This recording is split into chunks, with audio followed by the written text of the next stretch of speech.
ಬದುಕಿನ ಬೆಲೆ ತಿಳಿದು ಬದುಕಿದ್ರೆ ಈ ಬದುಕಿಗೊಂದು ಬೆಲೆ ಬರ್ತದೆ.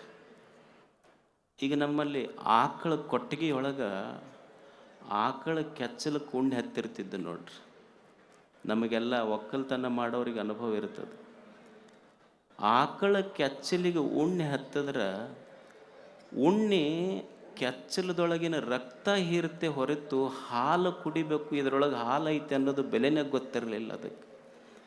ಹೆಂಗೆ ಉಣ್ಣಿಗೆ ಕೆಚ್ಚಲದೊಳಗೆ ಹಾಲಿದ್ರೂ ಸಹಿತ ಹಾಲನ್ನು ಬಿಟ್ಟು ರಕ್ತ ಹೀರ್ತದೋ, ಹಾಗೆ ಬದುಕಿನ ಬೆಲೆ ಗೊತ್ತಿರದೆ ಈ ಬದುಕನ್ನು ಅನುಭವಿಸುವ ಮನುಷ್ಯ ಅವ ಕೆಚ್ಚಲಿಗೆ ಹತ್ತಿದ ಉಣ್ಣೆ ಅಂತ ಸರ್ವಜ್ಞ ಕರೀತಾನ ಅಂತಷ್ಟೆ.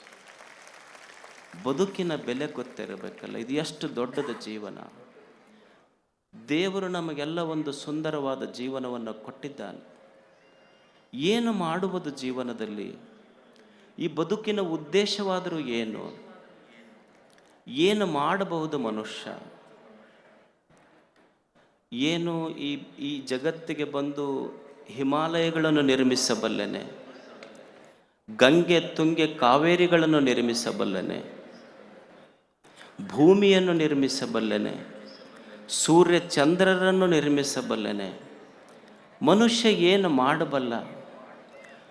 ಮನುಷ್ಯನ ಬದುಕಿನ ಉದ್ದೇಶ ಇಷ್ಟೇ.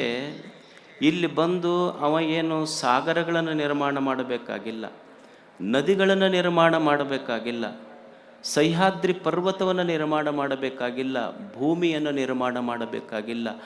ದೇವರು ಇದೆಲ್ಲವನ್ನು ನಿರ್ಮಾಣ ಮಾಡಿಟ್ಟಾನ ನಮ್ಮ ಸಲುವಾಗಿ. ಅವ ಎಷ್ಟು ಕೃಪಾಮಯಿ ಅಂದ್ರೆ, ನಾವು ಭೂಮಿಗೆ ಬರುವುದಕ್ಕಿಂತ ಮೊದಲೇ ನಮ್ಮ ತಾಯಿ ಎದ್ಯಾಗ ನಮ್ಮ ಸಲುವಾಗಿ ಹಾಲಿಟ್ಟು ಕಳಿಸ್ಯಾನ ದೇವರು. ನಾವೇನೂ ಮಾಡಬೇಕಾಗಿಲ್ಲ. ಇಲ್ಲಿ ಬಂದು ಉದ್ದೇಶ ಏನು ಅಂದ್ರೆ, ದೇವ್ರು ಏನು ಮಾಡಿಟ್ಟನಲ್ಲ ಅದನ್ನು ಕೆಡಿಸಲಾರ್ದಂಗಿದ್ರೆ ಸಾಕೋದು, ಇದು ಬದುಕಿನ ಸಾರ್ಥಕತೆ. ಇದಷ್ಟೆ. ನಾವು ಬಂದು ಏನನ್ನೂ ಮಾಡಬೇಕಾಗಿಲ್ಲ. ದೇವ್ರು ಏನು ಮಾಡಿಟ್ಟಾನ ಅದನ್ನು ಕೆಡಿಸದಂತೆ ಬದುಕಬೇಕಷ್ಟೆ. ಇಲ್ಲಿ ಬದುಕಬೇಕು ಮನುಷ್ಯ 100 ವರ್ಷಗಳ ಕಾಲ ಬದುಕಬೇಕು. ಕುರುವನ್ನೇ ವೇಹ ಕರ್ಮಾಣಿ ಜಿಜೀವಿಷೇತ್ ಶತಂ ಸಮಾಹ. ಮನುಷ್ಯ ಈ ಭೂಮಿಯ ಮೇಲೆ ಹೇಗೆ ಬದುಕಬೇಕು ಅಂದ್ರೆ, ಜಿಜೀವಿಷೇತ್ ಶತಂ ಸಮಃ, ಜೀವಿತುಂ ಇಚ್ಛಾ ಜಿಜೀವಿಷ.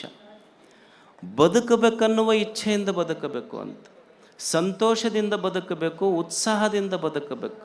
ನಮ್ಮಲ್ಲಿ ಆ ಉತ್ಸಾಹ ಇಲ್ಲ. ಬೆಳಿಗ್ಗೆ ಎದ್ದು ಕೂಡಲೇ ನಾವು ಹೇಳುವುದು, ನಮ್ಮ ರಾಗನ ಹೆಂಗೆ ಶುರು ಆಗ್ತದೆ, ಸುಮ್ಮ ಕಣ್ಣು ಮುಚ್ಚಿ ಬಿಡ್ಬೇಕು ನೋಡಿ ನಾವು ಅಂತ ಅನ್ನೋದಿಲ್ಲ. ನಾವು ಎದ್ದು ಕೂಡಲೇ ನಮ್ಮ ಸಮಸ್ಯೆ ಸುಮ್ಮ ಕಣ್ಣು ಮುಚ್ಚಿ ಬಿಡ್ಬೇಕು ನೋಡ್ರಿ. ಅಲ್ಲ, ಮುಚ್ಚಬೇಕು, ತೆಗಿ ಅಂತ ಯಾರು ಅಂದಾರ ನಿಮಗೆ? ಸುಮ್ಮ ದೇವ್ರು ಕರ್ಕೊಂಡು ಹೋಗ್ಬಿಡ್ಬೇಕು ನೋಡಿ ನಮಗೆ. ಅಲ್ಲ, ಹೋಗ್ಬೇಕು ಪಾಪ, ದೇವ್ರು ಯಾಕೆ ಕರ್ಕೊಂಡು ಹೋಗಿ? ನಿಮ್ಗೆ ಬೇಕಂದ್ರೆ ಹೋಗ್ಬೇಕಪ್ಪ. ಅಲ್ಲ, ಹೋಗ್ಯಾರೆ ಏನು ಮಾಡೋವ್ರ ಮ್ಯಾಲೆ ಏನೇನು ಧಾರಾವಾಹಿ ಇದಾವ, ಟಿ ವಿ ಅದಾವ, ಏನು IPL ಮ್ಯಾಚ್ ಅದಾವ, ಹೋಗಿ ಏನು ಮಾಡೋರಲ್ಲಿ? ಇಲ್ಲಿ ಎಲ್ಲ ದೇವರು ಇಷ್ಟು ಸಂಪತ್ತು ಕೊಟ್ಟಾನ. ಸಂತೋಷವಾಗಿ 100 ವರ್ಷಗಳ ಕಾಲ ಕುರುವನ್ನೇ ವೇಹ ಕರ್ಮಾಣಿ. ಹೆಂಗೆ ಬದುಕಬೇಕು ಅಂದ್ರೆ, ಈ ಜನ್ಮ ಕೊಟ್ಟ ದೇವರೇ ಸಂತೋಷ ಪಡ್ತಿರ್ಬೇಕು, ಹಂಗೆ ಬದುಕಬೇಕು. ಅದಕ್ಕೊಂದು ಜೀವನ ಅಂತ ಕರೀತಾರೆ. ದೇವನಿಗೆ ಸಂತೋಷ ಅನ್ನಿಸ್ತಿರ್ಬೇಕು. ಏನಪ್ಪ ಇವನಿಗೊಂದು ಬದುಕು ಕೊಟ್ಟಿನೆಲ್ಲ, ನನಗೆ ಖುಷಿಯಾಗಿರಬೇಕು ಅಂತ ದೇವ ಸಂತೋಷ ಪಡ್ತಿರ್ಬೇಕು. ಹೆಂಗೆ ಬದುಕೋದು ಅಂದ್ರೆ, 1 ವರ್ಷ ಅಲ್ಲ, 2 ವರ್ಷ ಅಲ್ಲ, 100 ವಸಂತಗಳನ್ನು ಈ ಭೂಮಿಯ ಮೇಲೆ ಬದುಕಬೇಕು ಮನುಷ್ಯ. ಬದುಕಬೇಕಲ್ಲ. ಈಗ 100 ವರ್ಷ ಬದುಕೋದು ಕಷ್ಟ. ಈಗ ಯಾರಿಗೆ ಅನ್ನಿಸ್ತು 100 ವರ್ಷ ಬದುಕಬೇಕು ಅನ್ನಿಸ್ತು? ಅವನಿಗೊಬ್ಬನಿಗೆ. ಡಾಕ್ಟ್ರ್ ಹತ್ರ ಹೋದ ನೋಡ್ರಿ, ಏನರ ಮಾಡಿರಿ 100 ವರ್ಷ ಬದುಕಬೇಕು ನೋಡ್ರಿ ನಾವು. ಅವರು ಡಾಕ್ಟ್ರ್ ಅಂದರು, ಈಗ ಏನು ನೀವು ತಿನ್ನೋ ಫುಡ್ಡು ಫಾಸ್ಟು, ಲೈಫು ಫಾಸ್ಟಾಗಿ ಹೋಗುತ್ತಿದ್ದು. 100 ವರ್ಷ BP ಶುಗರ್ನಾಗ ಯಾರು ಬದುಕೋಕ್ಕಾಗೋದಿಲ್ಲ. ಇದು 100 ವರ್ಷ ಬದುಕೋದು ನಮ್ಮ ಮೆಡಿಕಲ್ಗೆ ಒಂದು ಸವಾಲು ಐತಿದ್ದು ಅಂತ. ಅವ ಬಂದ ಒಂದು ಡಾಕ್ಟರ್ ಕಡೆಯಿಂದ ಅಷ್ಟು ಚಲೋ ಆಗೋದಿಲ್ಲ, ಯಾರ ಜ್ಯೋತಿಷಿಗಳ ಕಡೆ ಹೋಗ್ಬೇಕು. ಅವ ಜ್ಯೋತಿಷಿಗಳ ಹತ್ರ ಹೋದ, 100 ವರ್ಷ ಬದುಕ್ಬೇಕು ನೋಡ್ರಿ, ನಾವು ಏನು ಮಾಡ್ತೀರಿ ಹೇಳ್ರಿ. ಅವರು ಎಲ್ಲ ಅವನ ಹೆಸರು ತೊಗೊಂಡು ಹೇಳಿದ್ರು, ನೋಡು ಮದುವೆಯಾಗಿ ಹೋಗಂದ್ರೆ ಅವ್ರು. ಅವಾಗ ಅವ ಅಂದ, ಅಲ್ರಿ ಮದುವೆ ಆದ್ರೆ 100 ವರ್ಷ ಬದುಕ್ತೇವೇನು? 100 ವರ್ಷ ಬದುಕೋದಿಲ್ಲ, ಮದುವೆ ಆದ್ರೆ 100 ವರ್ಷ ಬದುಕಬೇಕನ್ನೋ ತಲೆಯಾಗೇನು ಹುಚ್ಚಿ ಬಿಡ್ತೈತೆ, ಅದಕ್ಕೆ ಹೋಗಿ ನಿಮ್ಮ ಮದುವೆ ಆಗಷ್ಟೆ. 100 ವರ್ಷ ಬದುಕಬೇಕನ್ನೋ ತಲೆಯಾಗಿನ ಹುಚ್ಚಿಬಿಡ್ತೈತೆ ನನಗಷ್ಟು. ಬದುಕುವುದಷ್ಟೇ, ದೇವರು ಎಷ್ಟು ಕೊಟ್ಟಾನ 100 ವಸಂತಗಳ ಕಾಲ ಇಲ್ಲಿ ಬದುಕುವುದಷ್ಟೆ. ಎಷ್ಟು ಅದ್ಭುತವಾದ ಒಂದು ಸಣ್ಣ ಹೂವು, ಒಂದು ಬಳ್ಳಿಯಲ್ಲಿ ಒಂದು ಹೂವು ಅರಳುತ್ತದೆ. ಒಬ್ಬ ದಾರಿ ಹೋಗ ಮನುಷ್ಯ ಹೂವಿಗೆ ಕೇಳ್ತಾನೆ, ಏನು ಬದುಕಂದ್ರೆ ಏನು? ಆ ಬಳ್ಳಿಯಲ್ಲಿ ಅರಳಿರುವ ಹೂವು ಹೇಳ್ತದೆ, ಮನುಷ್ಯನೇ ನಿನಗೆ ಗೊತ್ತಿರಬೇಕಲ್ಲ, ಶಾಸ್ತ್ರಗಳನ್ನು ಓದಿದವನು, ವೇದ ಉಪನಿಷತ್ತುಗಳನ್ನು ಓದಿದವನು, ನಿನಗೇನು ತಿಳಿದಿಲ್ಲೇನೋ ಬದುಕಂದ್ರೆ? ಅವ ಅಂತಾನ, ಎಲ್ಲ ಓದೇ ಬಂದೀನಿ, ಇನ್ನೂ ಅರ್ಥ ಆಗಿಲ್ಲ ನನಗೆ, ನಿನಗೆ ಕೇಳಾಕತ್ತೇನೆ ಹೇಳಿ. ಹೂ ಅಂತದೆ, ನೋಡು ಮನುಷ್ಯನೇ, ಬದುಕಂದ್ರೆ ಇಷ್ಟೇ. ನೀನು ನನಗೆ ಎಲ್ಲಿ ಹಚ್ಚಿದ್ದೆ ಅಂದ್ರೆ ನಿನ್ನ ಹಿತ್ತಲದೊಳಗೆ ಹಚ್ಚಿದ್ದೆ ನನಗೆ. ನೀ ಎಲ್ಲಿ ಸ್ನಾನ ಮಾಡಿ ಬಚ್ಚಲು ನೀರು ಬರ್ತಿತ್ತು, ನೀ ಎಲ್ಲಿ ಕೊಟ್ಟಿಗೆ ತೊಳೆದು ರಾಡಿ ಸಗಣಿ ನೀರು ಬರ್ತಿತ್ತು, ಅಲ್ಲಿ ನನಗೊಂದು ಬಳ್ಳಿಯೊಳಗೆ ಹಚ್ಚಿದ್ದಿ, ಬಳ್ಳಿಯೊಳಗೆ ನಾ ಬಂದೀನಿ. ನೋಡು, ನೀ ಕೇಳಕತ್ತಿಯಲ್ಲ ಜೀವನ ಅಂದ್ರೆ ಏನು ಅಂದ್ರೆ, ಜೀವನ ಅಂದ್ರೆ ಇಷ್ಟೇ. ನೀ ಸ್ನಾನ ಮಾಡಿದ ಬಚ್ಚಲ ನೀರು ನನ್ನ ಬೇರಿಗೆ ಬಂತು, ನೀನು ಕೊಟ್ಟಿಗೆಯೊಳಗಿನ ಸಗಣಿ ರಾಡಿ ನೀರು ನನ್ನ ಬೇರಿಗೆ ಬಂತು. ಜೀವನ ಅಂದ್ರೆ ಕೆಟ್ಟದ್ದನ್ನು ಹೀರಿ ಸೌಂದರ್ಯವಾಗಿ ಅರಳು ನಿಲ್ಲುವುದೇ ನಿಜವಾದ ಜೀವನ. ಕೆಟ್ಟದ್ದನ್ನು ಹೀರಬೇಕು, ಸೌಂದರ್ಯವಾಗಿ ಅರಳು ನಿಲ್ಲಬೇಕು. ದಟ್ ಈಸ್ ಲೈಫ್, ಅದು ಜೀವನ. ಅವಾಗ ಮನುಷ್ಯ ಅಂತಾನ, ನಿನ್ನ ಬೆಲೆ ಎಷ್ಟು? ಆ ಹೂವು ಹೇಳುತ್ತದೆ, ನಿಮ್ಮ ಬೆಲೆ ಕಟ್ಟಬಹುದು, ನನ್ನ ಬೆಲೆ ಕಟ್ಟಲಿಕ್ಕಾಗೋದಿಲ್ಲ ನಿಮಗೆ.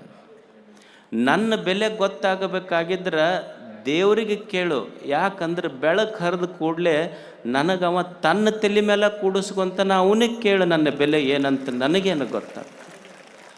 ದೇವನಿಗೆ ಕೇಳು, ನೀ ಯಾಕೆ ಒಂದೇ ದಿವಸ ಬದುಕುವ ಹೂವಿಗೆ ನಿನ್ನ ತಲೆ ಮೇಲೆ ಕೂಡಿಸ್ಕೊಂತಿ ಅಂತ. ನನ್ನ ಬೆಲೆ ನಿನಗೆ ತಿಳಿಬೇಕಾಗಿದ್ರೆ ದೇವರಿಗೆ ಕೇಳು, ದೇವರು ಹೇಳ್ತಾನೆ ಬೆಲೆ.